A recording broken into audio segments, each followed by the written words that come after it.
معمولی عذاب نہیں. پھر اس کے بعد آخرت کے جب میدان حشر میں سب پہنچیں گے آخرت میں بھی اس پر لعنت برسے گی.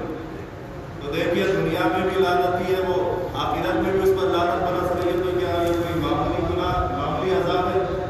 بہت بڑا عذاب ہے. اب اس کے بعد اللہ فرما رہا ہے کہ ایسے لوگوں کے لیے ہم نے ذلت بھرا عذاب تیار کر کے رکھا ہے. اب وہ ذلت بھرا عذاب کیا ہے وہ اللہ کو معلوم، اللہ کے رسول کو معلوم. اور جس کے لیے وہ عذاب تیار کیا گیا ہے، جب اسے اس عذاب مبتلا کیا جائے گا اس وقت پتہ چلے گا کہ لعنت کے ساتھ ساتھ یہ ذلت بھرا عذاب، کتنا بڑا عذاب ناراض کرنے والوں کے لیے تیار کیا گیا. تو اللہ اس کے رسول کو ناراض کرنے والے کاموں سے اپنے آپ کو محفوظ رکھنا. ویسے تو بہت سارے کام ہیں، بندہ اگر کرتا ہے تو کچھ ایسے گناہوں کے کام ہیں جس سے اللہ بھی ناراض ہوتا ہے اور اللہ کے رسول صلی اللہ علیہ وسلم بھی ناراض. اور برے کاموں میں سے برا کام یہ بھی ہے صحابہ کی شان کی بے ادبی کرنا. برے کاموں میں سے برا کام یہ بھی ہے اہل بیت کی شان کی بے ادبی کرنا. جبکہ اللہ تبارک و تعالیٰ نے قرآن پاک میں صحابہ اہل بیت کی عظمت بتلائی. سرکار دو عالم صلی اللہ علیہ وسلم نے حدیث مبارکہ میں صحابہ اور اہل بیت کی عظمت بتلائی کہ ان کا مقام مرتبہ کیا ہے. صحابہ کے بارے میں سرکار دو عالم صلی اللہ علیہ وسلم نے فرمایا، اے لوگوں، اے مسلمانوں، میرے صحابہ کا احترام کرو، ان کی عزت کرو، اس لیے کہ وہ تم سے بہتر ہے. تو صحابہ کی تعظیم کرنا، ان کا ادب و احترام کرنا، یہ سرکار دو عالم صلی اللہ علیہ وسلم نے اس بات پر حکم دیا. اب سرکار کے حکم کے خلاف کریں گے تو بتائیے سرکار خوش ہوں گے یا ناراض ہوں گے؟ ظاہر سی بات ہے کہ اگر کسی کے بات کے خلاف ہم کام کریں گے تو آگے والا ناراض ہوگا. اب سرکار فرما رہے ہیں کہ صحابہ کی تعظیم کرو، اور اگر کوئی بے ادبی کرتا ہے تو سرکار اس سے خوش نہیں بلکہ ناراض ہو جائے. اب جو اس نے ناراض کیا اس کے اوپر دنیا میں بھی لعنت برسے گی، آخرت میں بھی لعنت برسے گی، اور قیامت کے دن اللہ اسے ذلت بھرے عذاب مبتلا کرے گا. اور یہاں تک فرمایا سرکار دو عالم صلی اللہ علیہ وسلم نے صحابہ کی شان میں کہ اگر کوئی میرے صحابہ کو برا کہتا ہے، انہیں گالیاں دیتا ہے، برا بھلا کہتا ہے، تو سرکار دو عالم صلی اللہ علیہ وسلم نے فرمایا اس پر اللہ کی لعنت برستی ہے، تمام فرشتوں کی لعنت برستی ہے، اور تمام انسانوں کے برابر اللہ صحابہ کو برا کہنے والے پر لعنت برساتا ہے. اور ایسے لوگوں کی نہ نماز قبول ہوتی ہے، نہ روزہ قبول ہوتا ہے، نہ فرائض قبول ہوتے ہیں، نہ ان کے نوافل قبول ہوتے ہیں. کوئی ان کا عمل قبول نہیں ہوتا صحابہ کی شان میں بے ادبی کرنے والا. تو ہم کو اللہ اس کے رسول کی اطاعت کے ساتھ صحابہ کی بھی تعظیم کرنی. اور صحابہ میں دیکھیے بہت سارے صحابہ، آپ کو زیادہ دور نہیں لے جاؤں گا. جلد سکے جیسا کہ میں نے پہلے عرض کیا کہ یہ مہینہ حضرت سیدنا ابوبکر صدیق رضی اللہ تعالیٰ کی وفات کی تاریخ سے نسبت رکھنے والا مہینہ ہے. تو حضرت سیدنا ابوبکر صدیق رضی اللہ تعالیٰ کی شان میں بھی آج ہم دیکھتے ہیں کچھ ایسے منافق ہیں جو بے ادبیاں کرتے ہیں، کچھ ایسے غدار ہیں جو اپنے آپ کو مسلمان تو کہتے ہیں لیکن حضرت سیدنا ابوبکر صدیق رضی اللہ تعالیٰ صحابہ کی شان میں بے ادبیاں کرتے ہیں. لیکن حضرت ابوبکر صدیق رضی اللہ تعالیٰ کی شان دیکھیے. ایک مرتبہ بی عائشہ صدیقہ رضی اللہ تعالیٰ بیٹھی ہوئی ہے، سرکار دو عالم صلی اللہ علیہ وسلم کے خود میں آرام فرما رہے، اپنا سر مبارک رکھ کر اچانک بی عائشہ صدیقہ رضی اللہ تعالیٰ آسمان کی طرف دیکھتی ہے. آسمان میں ستارے چمکتے ہوئے نظر آتے ہیں. عرض کرتی ہے یا رسول اللہ صلی اللہ علیہ وسلم، آسمان میں جتنے ستارے ہیں بتائیے کیا ان تمام ستاروں کے برابر کسی کی نیکیاں ہیں؟ تو سرکار دو عالم صلی اللہ علیہ وسلم فرماتے ہیں کہ اے عائشہ، ہاں آسمان میں جتنے ستارے ہیں ان تمام ستاروں کے برابر کسی کی نیکیاں ہیں. تو بی عائشہ صدیقہ رضی اللہ عنہا کرتی ہے یا رسول اللہ صلی اللہ علیہ وسلم، ان تمام ستاروں کے برابر کس کی نیکیاں ہیں؟ تو آقا دو جہاں حضور صلی اللہ علیہ وسلم فرماتے ہیں اے عائشہ، آسمان میں جتنے ستارے ہیں نا ان تمام ستاروں کے برابر فاروق اعظم کی نیکیاں ہیں، حضرت سیدنا عمر فاروق رضی اللہ عنہ.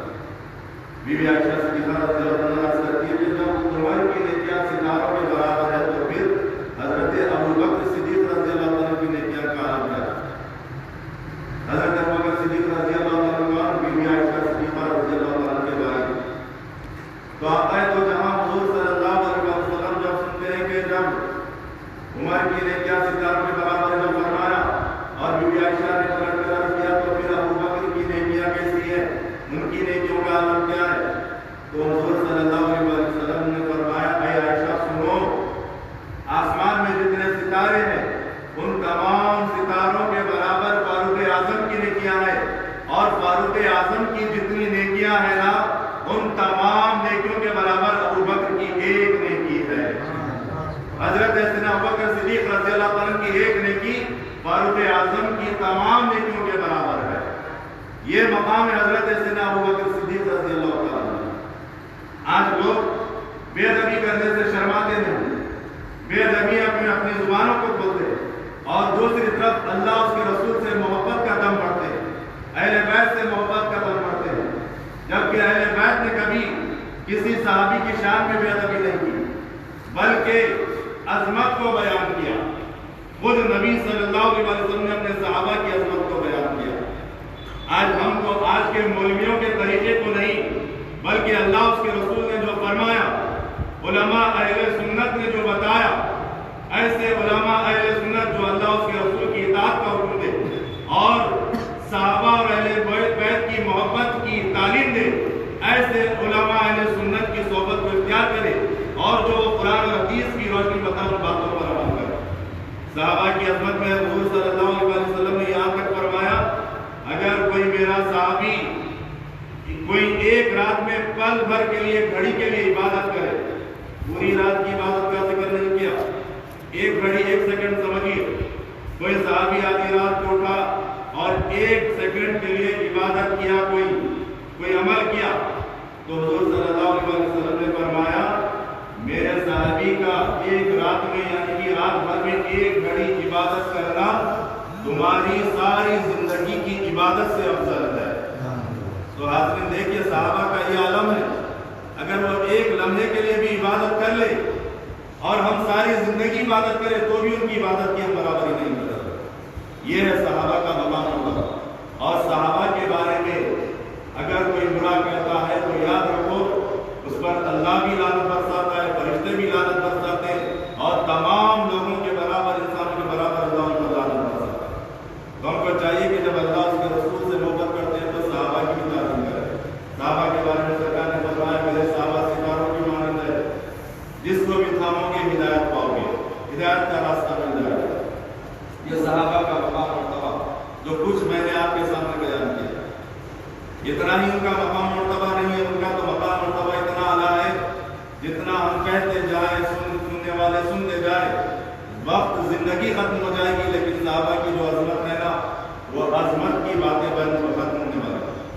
اب آئیے بی بی فاطمہ رضی اللہ تعالیٰ عنہ کو اس مہینے سے نسبت ہے، آپ کی ولادت کی تاریخ ہے یعنی کہ 20 جمادی الاخر کو آپ کی ولادت ہوئی، ان کے بارے میں بھی کچھ باتیں سنیں اور یہ جانے کہ اہل بیت کا بھی مقام مرتبہ کیا ہے۔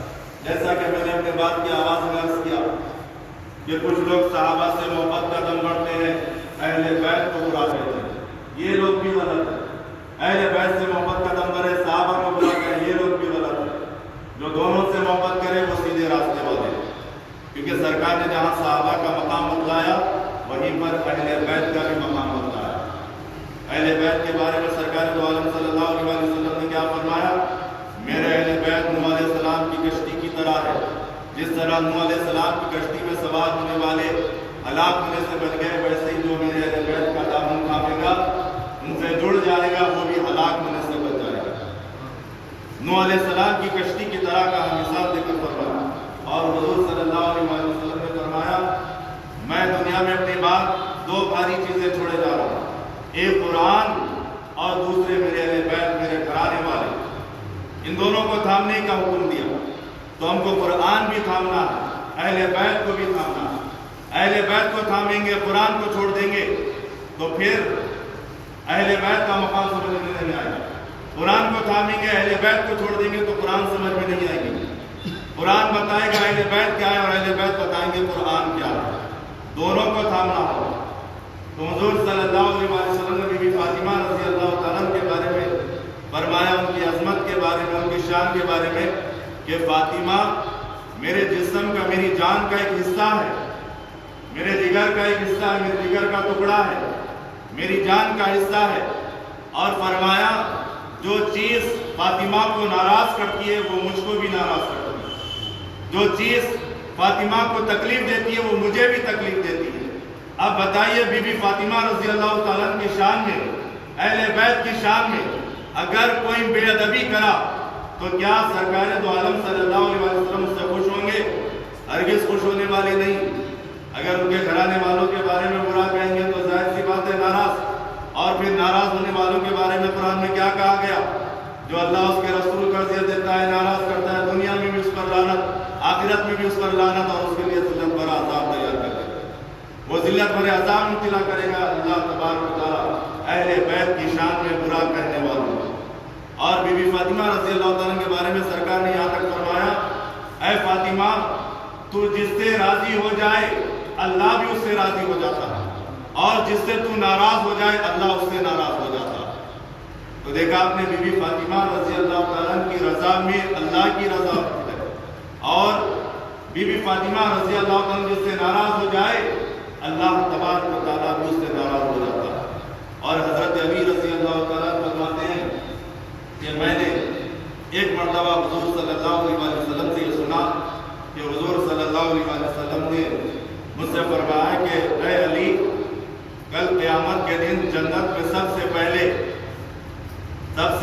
میں، فاطمہ، حسن، حسین اور تم جنت میں داخل ہوں۔ سب سے پہلے میں، تم، فاطمہ، حسن و حسین رضی اللہ تعالیٰ جنت میں سب سے پہلے داخل ہوں گے۔ تو قربان جائیے مولا علی رضی اللہ تعالیٰ کی اس گزارش پر جو سرکار دو عالم صلی اللہ علیہ وسلم کی بارگاہ میں جب عرض کیا، قربان جائیے مولا علی پر۔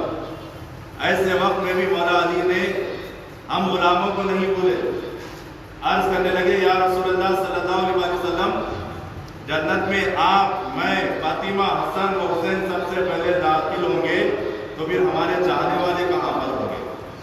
تو پھر حضور صلی اللہ علیہ وسلم نے فرمایا اے علی فکر نہ کرو، کل قیامت میں جب سب سے پہلے میں، تم، فاطمہ، حسن، حسین جنت میں داخل ہوں گے تو پھر ہمارے چاہنے والے تمہارے پیچھے داخل ہو جائیں گے۔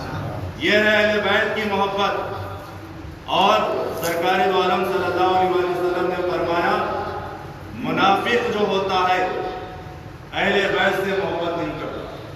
جو منافق ہوتا ہے اس کے دل میں نبی کے گھرانے والوں کے لیے محبت نہیں ہوتی، اور جو مومن ہوتا ہے اس کے دل میں بغض نہیں ہوتا، عداوت نہیں ہوتی، نفرت نہیں ہوتی۔ یعنی کہ اگر کسی کے دل میں اہل بیت کی محبت نہ ہو سمجھ جانا کہ یہ منافق ہے، اور کسی کے دل میں اہل بیت کی محبت ہو تو سمجھ جانا کہ منافق نہیں، مومن ہے، کامل ایمان والا۔ اسی لیے تو سرکار دو عالم صلی اللہ علیہ وسلم کی حدیث مبارک جب اہل بیت کی شان میں صحابہ سنتے تو دیکھیے آج کے دور میں ہمارے سنی بڑے بھولے بھالے ہوتے ہیں۔ اگر کوئی اسلامی چہرہ لے کر، اسلامی لباس ڈال کر ہمارے درمیان میں آ جاتا ہے، قرآن مجید کی اچھی اچھی باتیں کرتا ہے، میٹھی میٹھی باتیں کرتا ہے، ہم سنی اتنے بھولے ہوتے ہیں کہ اس پر فدا ہو جاتے ہیں، اسے بہت بڑا علامہ سمجھنے لگتے ہیں، بہت بڑا متقی پرہیزگار سمجھنے لگتے ہیں، اس کے لباس کی دھوکے میں آ جاتے ہیں، اس کے چہرے کی دھوکے میں آ جاتے ہیں۔ تو کچھ ایسے منافق صحابہ کے بھی دور میں تھے، جب صحابہ کو کسی پر شک ہوتا کہ اس کا چہرہ تو اسلامی ہے، لباس بھی اسلامی ہے، بولی بھی اسلامی ہے، اب کسی پر صحابہ کو شک ہوتا کہ یہ مومن ہے یا منافق ہے، کیسے پہچانے؟ نہ باتوں سے غلطی میں آ رہا ہے، نہ چہرے سے کوئی غلطی میں آ رہا ہے، نہ لباس سے کوئی غلطی میں آ رہا ہے، ملنے جلنے میں کوئی غلطی اس میں نظر نہیں آ رہی، کہ جسے پہچانے تو کیسے پہچانے؟ صحابہ اگر کسی پر شک کرتے اب یہ مومن ہے یا منافق ہے، اب اسے جانچنا ہے اسے، تو صحابہ کیا کرتے تھے پتہ ہے؟ ہم نے علماء کرام سے سنا یہ واقعہ کہ صحابہ کیا کرتے، جس پر شک ہوتا اس کے سامنے حضرت سیدنا علی مرتضیٰ رضی اللہ تعالیٰ کا ذکر کرتے تھے۔ جب وہ ذکر اپنی زبانوں سے مولا علی کی تعریف میں بیان کرتے، ادھر زبان سے مولا علی کی تعریف کرتے اور اپنی آنکھوں سے اس کے چہرے کو دیکھتے، آگے والے کے چہرے کو، جب اس کا چہرہ اگر خوشی سے کھل جاتا مولا علی کا ذکر سن کر، سمجھ جاتے کہ یہ مومن ہے۔ اگر اس کا چہرہ بگڑ جاتا، چہرے کا رنگ بگڑ جاتا چہرے کا رنگ بگڑا ہوا نظر آتا اور چہرے پر غصہ نظر آتا، نفرت نظر آتی، تو سمجھ جاتے یہ دکھنے میں مسلمان ہے، حقیقت میں منافق ہے۔ تو صحابہ کا طریقہ یہ تھا، اگر کسی کو جانچنا ہوتا، کسی کو پہچاننا ہوتا، کسی پر شک ہوتا، تو اس کے سامنے مولا علی کا ذکر کیا۔ مولا علی کا ذکر اگر چاہنے والا سنتا تو خوشی سے کھل جاتا، دشمن ہوتا تو چہرے سے پتا چل جاتا، چہرے پر نفرت کے آثار ہوتا۔ تو بہرحال اہل بیت سے محبت کرنا چاہیے۔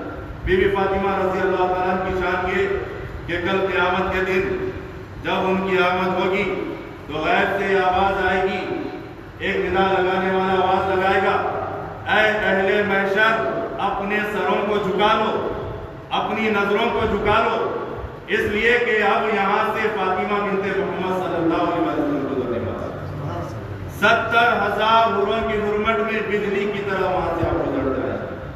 اہل محشر کی نظروں کو جھکا دیا جائے گا، گردنوں کو جھکا دیا جائے گا جب بی بی فاطمہ رضی اللہ تعالیٰ وہاں سے گزرے گی۔ یہ بی بی فاطمہ رضی اللہ تعالیٰ کا مقام مرتبہ اور بی بی فاطمہ رضی اللہ تعالیٰ کی عبادت کا یہ عالم تھا۔ آج ہم کو چاہیے کہ بالخصوص اپنے گھر کی خواتین کو، اپنی ماں اور بہنوں کو بتائے جو اسلامی تعلیمات سے ہٹ گئی ہیں، اسلامی طور طریقے سے ہٹ گئی ہیں، ان کو چاہیے کہ امہات المومنین اہل بیت اطہار کی خواتین اور نیک اللہ کی بندیاں جو گزری ہیں ان کی تاریخ کا، ان کی سیرت کا مطالعہ کریں۔ بی بی فاطمہ رضی اللہ تعالیٰ کی عبادت کے بارے میں آتا ہے کہ آپ رات بھر عبادت کرتی اور جب صبح ہوتی فجر کی نماز ادا کرتی، اس کے بعد میں پتا ہے اللہ کی بارگاہ میں کیا عرض کرتی، ساری رات عبادت کر کے عرض کرتی کہ مولا تو نے رات اتنی چھوٹی کیوں بنائی، جی بھر کے بھی تیری بندی فاطمہ تیری عبادت نہیں کر سکتی۔ رات بھر عبادت کرے پھر عرض کرے مولا تو نے رات اتنی چھوٹی کیوں بنائی۔ یہ تھا بی بی فاطمہ رضی اللہ عنہ کی ہے، جو چیز اسے ناراض کرے وہ مجھے بھی ناراض کرے، جو چیز اسے تکلیف دے وہ چیز مجھے بھی تکلیف دے۔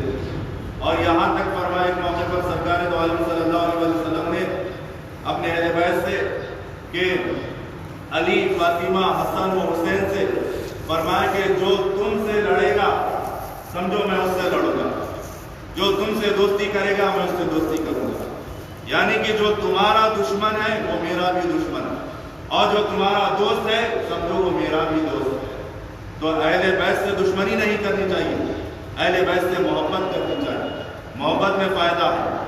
جب اہل بیت سے ہم صحابہ سے محبت کریں گے، اللہ کے نیک بندوں سے محبت کریں گے تو دیکھیے محبت وہیں تک نہیں رہے گی، وہ محبت نبی کی محبت دلا دے گی، نبی کی محبت تک پہنچائے گی، نبی کی محبت خدا کی محبت تک پہنچائے گی۔ جب ہم اہل بیت سے صحابہ سے محبت کریں گے تو یہ محبت اللہ اور اس کے رسول کی محبت تک ہم کو پہنچا سکے۔ اب جسے اللہ اس کے رسول راضی ہو جائے تو پھر سمجھو کہ وہ عام بندہ نہیں رہتا بلکہ خاص بندہ ہو جاتا ہے۔ دنیا میں بھی اللہ اس کو اعلیٰ مقام عطا فرماتا ہے اور آخرت میں بھی اللہ تبارک و تعالیٰ سے اعلیٰ سے اعلیٰ مقام عطا فرماتا ہے۔ اب دنیا و آخرت میں کامیاب ہونا ہے تو عبادت کے ساتھ ساتھ نبی، آل نبی اور صحابہ اکرام سے محبت ہم کو کرنی چاہیے، ان کا ادب احترام کرنا چاہیے، ان کی تعظیم کرنی چاہیے، ان کی عظمت اپنے دل میں رکھنی چاہیے۔ عظمت کی بات آئی، محبت کی بات آئی ہے تو ایک اللہ کے ولی کا واقعہ سناتے ہوئے اپنی بات کو ختم کروں۔ اہل بیت کی محبت کسے کہتے ہیں؟ دیکھنا ہے تو ہر اللہ کے ولی نے اہل بیت سے محبت کی ہے، لیکن آپ کو میں زیادہ دور نہیں لے جاؤں گا۔ ہم جس اللہ کے ولی کا نعرہ لگاتے ہیں، جس اللہ کے ولی سے محبت کا دم بڑھتے ہیں، ان کی محبت دیکھیے اہل بیت سے کیسی محبت ہوتی ہے۔ یعنی کہ میری مراد جن کو ساری دنیا اعلیٰ حضرت امام احمد رضا خان فاضل بریلوی رحمۃ اللہ علیہ، جس کی بارگاہ بریلوی شریف کی سرزمین پر آپ کے روضہ مبارک ہے، آپ اہل بیت سے کیسی محبت کرتے تھے؟ آج ہم ان اللہ والوں سے محبت کرتے ہیں تو پھر ان کے طریقے کو، ان کے عمل کو بھی دیکھیں۔ آپ کا معمول یہ تھا، آپ کے گھر کے سامنے پالکی رکھی جاتی، روزانہ آپ اس پالکی میں بیٹھتے، اپنے گھر سے نکلتے اور جہاں جانا کما جاتے۔ ایک وقت ایسا ہوا پالکی رکھی ہے، آپ آئے اور پالکی میں بیٹھ گئے، کچھ دور وہ پالکی گئی، آپ نے آواز دی، کڑکدار آواز لگائی، پالکی کو روک دو، پالکی کو روک دیا گیا۔ پالکی سے باہر نکلے، نکل کر پوچھا